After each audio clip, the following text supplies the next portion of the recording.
What's up everyone, this is FP bringing you some more Go Battle League battles here in the Great League, and today's video is going to be showcasing this team that I ran for a couple of sets featuring Nidoqueen. So Nidoqueen has been featured in lots of other content creators' battles because it's kind of the new cool kid on the block with the Poison Jab buff and the Poison Fang buff, so really benefiting from these move updates. I have paired Nidoqueen in the lead with Sableye on the swap, and then Politoed in the back. So Politoed is going to be the hard counter to if we see like a G-Fisk or something like that. But this team performed all right. I've seen plenty of other different team variations with Nidoqueen. I've seen a good amount of like Nidoqueen double dark teams or Nidoqueen like double ghost I've seen as well. But let's just jump right into these battles and kind of talk through some of these matchups that play out. I definitely make a lot of misplays in this video in some of these battles, but Nidoqueen against Torterra, we're both hitting for neutral damage, and I'm able to get to this Poison Fang before Torterra is able to get to any move. They're most likely just going to go for Sand Tomb to go for that debuff, so the Razor Leafs will be doing more damage, and that's exactly what they do. I knew that I would survive it, so I let that go, and I'm going to be able to get to another Poison Fang here. And I actually get both shields off of that Torterra in the lead, so very positive scenario for me. I'm able to farm this all the way down with Sableye without getting hit by another move. It's an Arcanine running Fire Fang in the back, so I'm actually just going to go straight for the return here. Arcanine is fairly glassy in the Great League, and in the back is a Jirachi, so this was definitely kind of a hard counter team in my favor there. But Nidoqueen against Registeel, this is not good at all, so I'm just going to immediately go into my Sableye safe swap here. My opponent is staying in, so this leads me to believe that they don't have a hard counter to Sableye, and this matchup is favorable for Sableye, especially if your Sableye is more excelled. My Sableye, as you can see by the IVs on the screen there, is not super excelled. I'm definitely looking to try to make a better PvP ranked Sableye, but for now this one does just fine. My opponent is continuing to stay in, so I really want to preserve health on this Sableye. Because of the stutter lag that occurred in the middle of this matchup, I had no idea how much energy my opponent was at. I potentially could have farmed up more here, but they let the Registeel go down. They do have a shield advantage. Out comes Pelipper, which kind of has a neutral matchup against the Sableye. I'm glad that my Politoed gets to avoid this. They're going straight for the Weather Ball here, and then they swap into Lugia with the Dragon Tail, and one Dragon Tail is actually able to take out my Sableye. Really nice play by my opponent. Now, I don't know if they're running Aeroblast or if they're running Hydro Pump. If they're running Aeroblast, I really just want them to throw it on my Nidoqueen here, but it turns out they were actually running Hydro Pump, so I could have caught that on my Politoed. At this point, I'm farming up as much as possible without getting hit by a Sky Attack, but that Pelipper still has a good chunk of health left.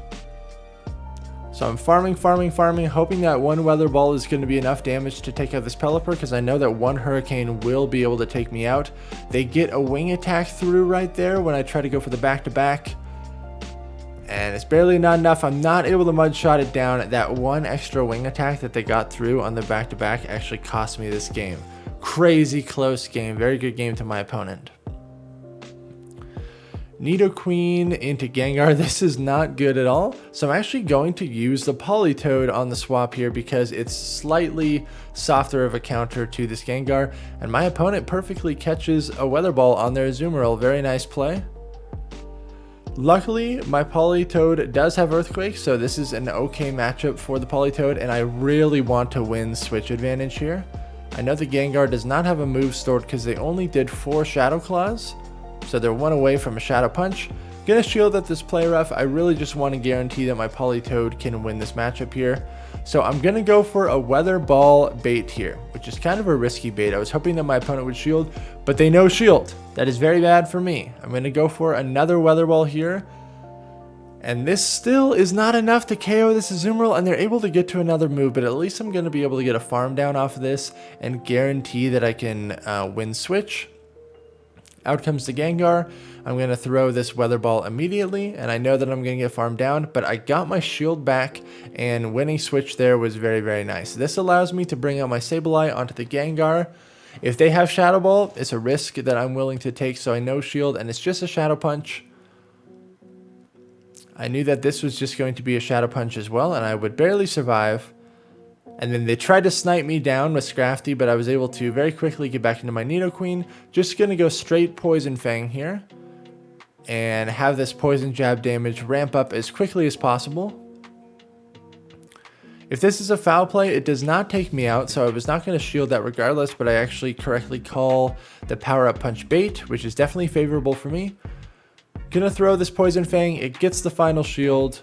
They still have the Gengar, but it is very low health. My Sableye is also low health as well. They throw a Power Up Punch to bait me, but that's fine. I'm able to farm them all the way down. And then I'm just going to throw this Poison Fang here. This is going to drop their defense and ensure that one of my Shadow Claws from the Sableye will be able to snipe down the Gengar. Very good game. Nidoqueen into defense Deoxys. Now, this is an awkward matchup. Even though the counters are resisted, the Deoxys is very bulky, and it has Psycho Boost that will hit for a lot of damage on the Nidoqueen. Yeah, Deoxys is just so bulky. I think I've played this Deoxys lead a couple different times in the Nidoqueen's position. One thing I forgot to mention, I'm sure many people in the chat will be asking, normal Nidoqueen versus Shadow Nidoqueen, which is better? If I had a Shadow Nidoqueen, I would absolutely run it. I just don't have one. But that boosted shadow damage on the Poison Jabs is pretty incredible. I've seen people run it, so I definitely would recommend Shadow Nidoqueen if you have the option to build both of them. I stayed in with my Nidoqueen a little bit against this Vigoroth to put it into foul play range.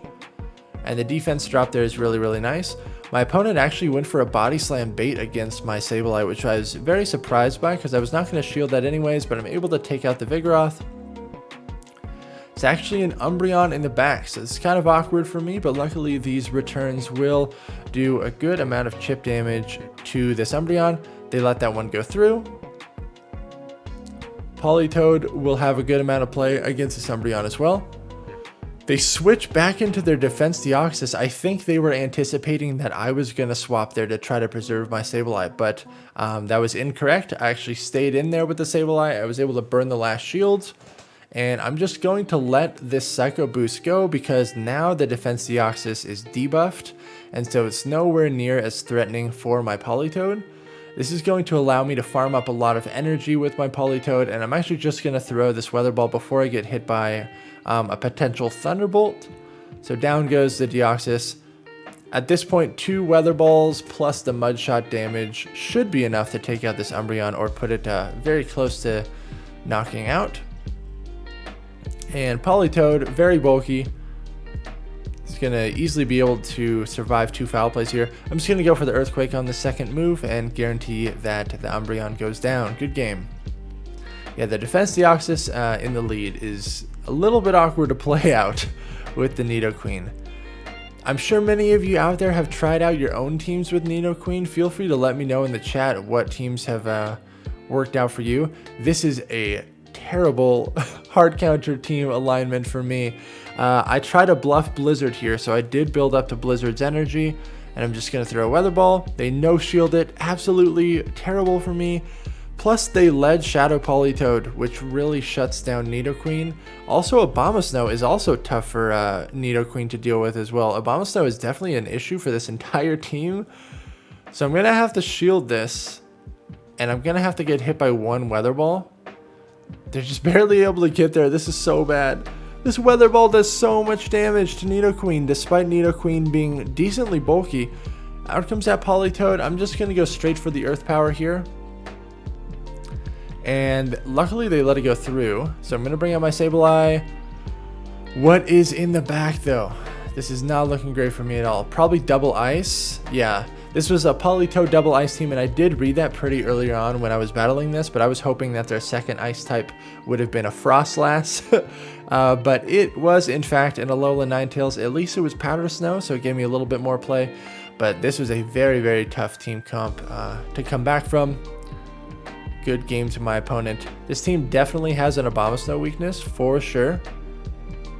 If you were to run I think Though Technical ran Nidoqueen, Sableye, Jellicent, if I remember correctly. That definitely rounds out the Abomasnow weakness a little bit, because you can at least hit for neutral with the Jellicent, but not the best lead here, so I'm just going to immediately go into the Sableye. The G-Fisk matchup is really not that ideal for the Nidoqueen. It's bait dependent, and they're almost never going to shield a bait, because Earth Power does not one-shot and Poison Fangs are triple resisted. So I just switch into my Sableye here, and they're continuing to stay in, so I'm actually just going to double shield. I do correctly shield out the Earthquake, which is good for me. Out comes the Pelipper. Pelipper is also an issue for this team. Pelipper is also an issue for this team, so having an Abomasnow weakness, having a Pelipper weakness, definitely some things to consider. But yeah, sometimes just by playing these battles out, you can kind of understand what your glaring weaknesses are and discover them as the battles play out. So definitely have some weaknesses there, but this is kind of a tough farm down for Politoed if I go that route, and it looks like I was going to go there, but they actually immediately switched into their Venusaur, and so this ended up being the G-Fisk Pelipper Venusaur team, one of my favorite teams to run.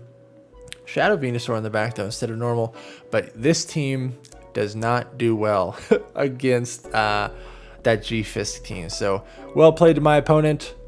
I love that team, and so I'm okay getting demolished by it when I'm trying out other stuff, but good game, good game. Nidoqueen into Obstagoon, pretty decent for me. I resist the counters. I'm hitting for neutral with my poison moves. Now, I'm just going to go straight for the Earth Power on this first move, because it's very rare that the Obstagoon would ever shield this first move, because they're anticipating the Poison Fang, and that's exactly what happens. I'm really hoping that I can Poison Jab them down before they get to another Night Slash, but that is not the case. I kind of want to preserve some health on this Nidoqueen, so I'm going to shield this, and just in case there's a Charmer in the back. There's one fairy type. It's actually a Mawile. I'm still suspecting that there could be another fairy type in the back, so I'm just going to swap my Sableye here. It's not a fairy type at all. It's actually a Lantern. So totally read this backline incorrect, but just going to throw Foul Plays here. This Foul Play is not going to do enough to take out the Lantern, but it is going to put it in farm down range. And now I've guaranteed that my Politoed gets aligned with the Firefang Mawile, so no worries there. I could essentially bring in anything I want here. I'm just going to bring out the Nidoqueen because I want to get to another Poison Fang to either burn their last shield right there or just get the debuff. I recognize that I was not going to be able to get there because the Firefang damage was doing too much. So I just swap out and get to double Weather Ball safely. Definitely favorable alignment in this team comp for me. After I took out that Obstagoon and ended up preserving the Nidoqueen and using the Sableye safe swap there, that just guaranteed that my backline got aligned correctly there. Alright, Sableye in the lead. Not that great. So I'm just going to immediately mirror with my own Sableye, and out comes Azumarill. This is totally fine. I can either win switch here, which is not super ideal because I'll most likely be down in shields. Best case scenario, I convince them to burn some shields or set myself up for a farm down with my Nidoqueen so I can potentially Earth Power the their Sableye. So I'm going to go for a Foul Play here. Really risky Foul Play. Really terrible move on my part. And XL Azus, people are recognizing that they can just no shield and comfortably win that matchup, which is just crazy to think about. XL Azu is so freaking strong. Out comes Meganium, and I'm really glad that I did win switch because now my Politoed doesn't have to see this at all. So I'm just chipping this away with Foul Plays, but the Meganium is most likely going to be able to get to an Earthquake to one-shot my Nidoqueen. They farmed up so much energy, which is really nice play by my opponent. I have to bring out the Nidoqueen here. But they farmed up so much that I am not able to get there. If I was keeping better track of my opponent's energy, I would have tried to go for the catch there. But they actually end up staying in. This Poison Fang is not going to do enough, but I immediately switch into my Politoed to get a jump start on energy. Now this is going to be very close, because this Sableye has some loaded energy already. They go for double foul play. I throw one Weather Ball here. Now here's a big misplay on my part. I knew this Weather Ball would not KO, and so I was trying to go for the Earthquake, but I lose CMP. If I were to just have thrown this Weather Ball, I think the Poison Jab damage might have been enough to take out that Sableye, or at least force a tie, but I tried for the Earthquake, and I did not make it, so unfortunate. Good lead for me. Out comes Beedrill, so I'm just immediately going to go into my Politoed. It is a Shadow Beedrill, so man, those Poison Jabs and X Scissors really chunk. So I get one shield right there. I'm going to throw another Weather Ball. It's going to do a good amount of damage. I don't think it would one-shot the Beedrill at this health range, but I actually end up getting both shields there. Totally fine by me. I don't want to shield here because I'm worried that two Poison Jabs would take me out, so I wouldn't be able to get to the move anyways. They still have the Azumarill. So I'm just going to bring out my Sableye here, most likely going to be another X-Scissor. That's fine. That does a lot of damage though, despite hitting for neutral. They actually bring out Blossom here, so they wanted to preserve their Beedrill, and I'm totally okay with this. I'm going to throw the return and put this into perfect Poison Jab downrange before they can get to another move. That was my goal, and I'm able to do it. They probably bring out the Beedrill once again, exactly. And I'm going to farm up as much as possible. I know that I'm going to get hit by a Drill Run here, but if I can successfully shield it like I did, this allows me to farm up even more. And now they're going to be stuck with only their Azumarill remaining. And so these Poison Jabs are really going to be doing a lot of damage to this Azu. Able to, we get some nice lag, and they get an extra bubble through, which is not great. Been having lots of stutter lag in the game lately. I know lots of people are playing GBL because it's the beginning of the season, but man, are we ever going to have a day where Niantic actually gets some decent servers for this game? Who knows? Who knows? The stutter lag is kind of obnoxious sometimes, but Nidoqueen into Azu once again, favorable for me. Out comes Lickitung, and I don't have a hard counter to this Lickitung, so I'm going to stay in, get some debuffs, and my thought process here was if I can stay in and Poison Jab this enough where I get it into foul play range, that's really good for me. But I overstay my welcome a little bit too long. I really tried to catch Body Slam there, but it did not work out, so I'm forced to shield, which sucks. So I'm just going to farm, store all that energy, and now even if I get Power Whip here, which I most likely will, that's totally fine by me. I want to have some loaded energy coming out of this, and they go back into their Azumarill. That is totally fine. Going to be able to get to this return, and I do get a shield off of the Azu. It's looking like my opponent is committing to the farm down here, which allows me to get to another return, which is very good for me. They let that one through, so they're almost in range of one Poison Jab KOing. I did not mean to bring out the Politoed here. This was an absolute misclick. That menu popped up sooner than I anticipated, and I was already tapping there to try to get a move, and I brought out the Politoed, but we're still able to salvage this a little bit. Out comes the Lickitung. I'm just going to immediately throw this Poison Fang and get rid of it. And in the back is actually a Talonflame, so I'm just going to throw this Poison Fang to drop the defense, and this is going to guarantee that one Weather Ball is going to be able to knock it out. Timing of the charge moves are very important here, because the Talonflame would win CMP. So I correctly shield up that Brave Bird, I throw two Mud Shots, and then I throw the Weather Ball, and I'm at back-to-back here. So I'm able to get this Weather Ball off before this Talonflame is able to get to another move and take out that Talonflame. Good game. Couple more battles here. Nidoqueen into Deoxys once again. I might play this differently this time. I think this might be the one where I just go straight for Earth Power. Farming, farming, farming. Gonna go for the Earth Power because they never shield, because they survive everything. That still does not do that impressive of damage. They actually bait me with Rock Slide, which is very bad for me because now this is going to be a full damage Psycho Boost. So I'm going to double shield in the lead. And then I'm farming as much as possible. I'm anticipating that they're just going to fully sack this. And that's exactly what they do.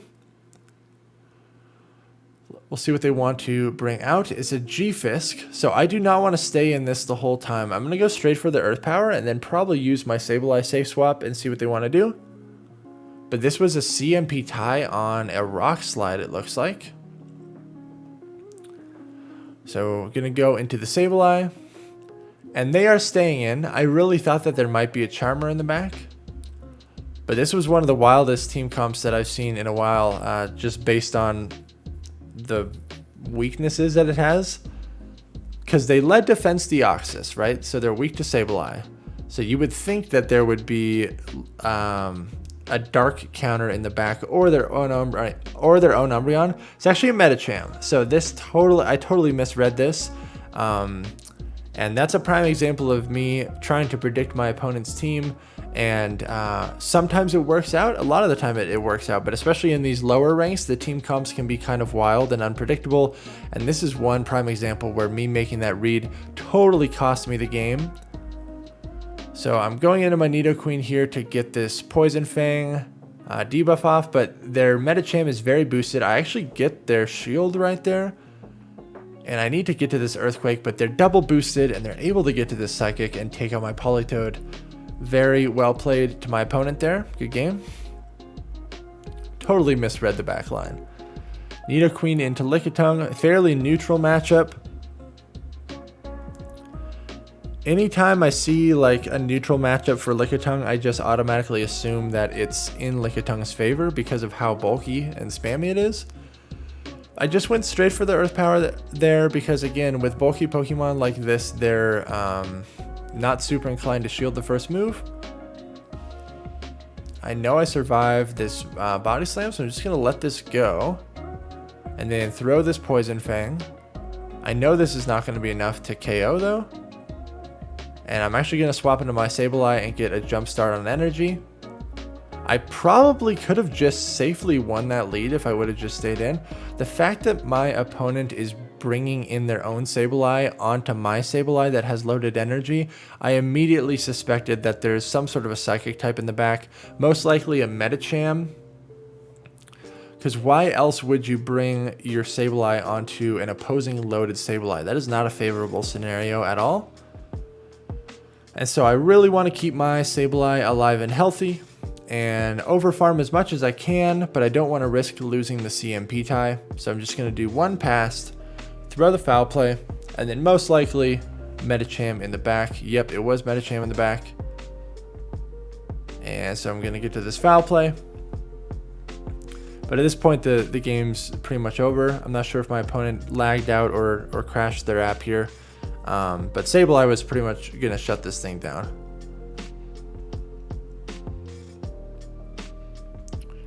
So that was a pretty risky move in the opening play, switch locking my Sableye aggressively like that, but it ended up working out.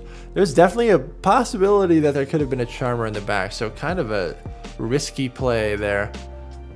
Azumarill in the lead. This is decent for Nidoqueen. We're both hitting each other for super effective damage. In the two shields, Nidoqueen easily has this, so they switch into their own Sableye. I don't have a hard counter to Sableye, so that's why I'm staying in. And I immediately predicted this would be Azumarill double Ghost. So I am reading that there is an Awak in the back. All I need to do is maintain good alignment here because Politoed honestly has a good amount of play against the Azu because I'm running Earthquake, and also has great play against the Awak. So I have shield advantage, I have switch advantage. My opponent lets me get to this return. And I get the final shield there. So at this point, I'm thinking Politoed is going to be my win condition. So I bring out the Politoed here, and I'm just going to get a jump start on energy, because if it is Awak in the back, I just want to be able to nuke it with a bunch of energy. So I'm keeping the Politoed healthy here, but I know that I can survive one of these play roughs. And at this point, my opponent knows it's over. Most likely it was Awak in the back, and Politoed with an energy and shield advantage like that was definitely going to shut that down. So Obstagoon's in the lead. There's always a chance that there could be a Charmer in the back. So like winning switch here would be really nice, but also preserving the Nidoqueen would be very nice as well. They shield my first Poison Fang, which I was very surprised by. So this makes me want to keep my own Nidoqueen healthy here. They get the boost. That is not good for me. So I'm going to throw another Poison Fang here and see what they want to do. They let it go. And what are they going to bring out? They actually bring out Swampert. I'm just going to go straight for the Earth Power. There's a case to be made. I potentially could have swapped and like tried to farm down, but if there is a Charmer in the back, I want to be able to have control of being able to switch out of that matchup if I need to. So I just safely let the Nidoqueen go down. I'm able to Shadow Claw down the Swampert before it gets to another Hydro. In the back is a Skarmory, so this is very favorable for me. Because I have essentially 2 full health Pokemon. Even though they have a shield, that's totally fine. This is just a Sky Attack, which Sableye does survive. And I'm going to be able to get to this Foul Play. And Politoed will easily be able to clean up this Skarmory, no problem. Probably going to take 2 Weather Balls. Maybe I can potentially Mud Shot down from this health range.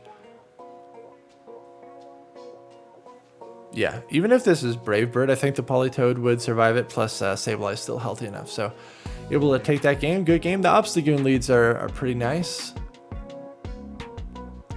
Nidoqueen into Bastiodon. Okay, so this is kind of an awkward matchup on both sides.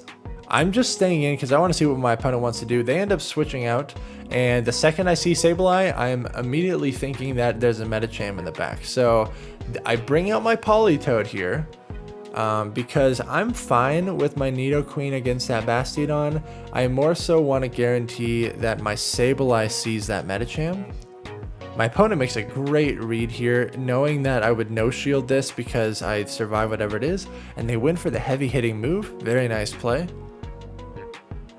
But I have switch advantage. I have shield advantage. There's the Medicham like I predicted, and this is pretty solid counters in my favor. So I came in quickly. I did not wait out my switch clock because I want to hard punish this Medicham and just farm as much energy as possible. But there's really nothing my opponent can do. I have pretty solid counters aligned where I need them to be. Now, 1 Earth Power does not KO the Bastiodon, so I do need to land 1 Foul Play on it before making the swap. So I'm going to throw this Foul Play. And then I think I make the swap into Nidoqueen right away because the more Foul Play damage is not going to benefit me at all. This opponent has a very XL'd and best buddied Bastiodon, so... And I'm just going to safely get to 2 Earth Powers here. It's very risky to bait in this scenario, and it just provides them with a potential win con, and they were expecting the bait anyway, so able to take this game. Good game. Nidoqueen's pretty fun. Definitely a good amount of team comps that you can try with it, but if you enjoyed this video, make sure to like, comment, and subscribe. Thank you all so much for watching, and I'll see you in the next video.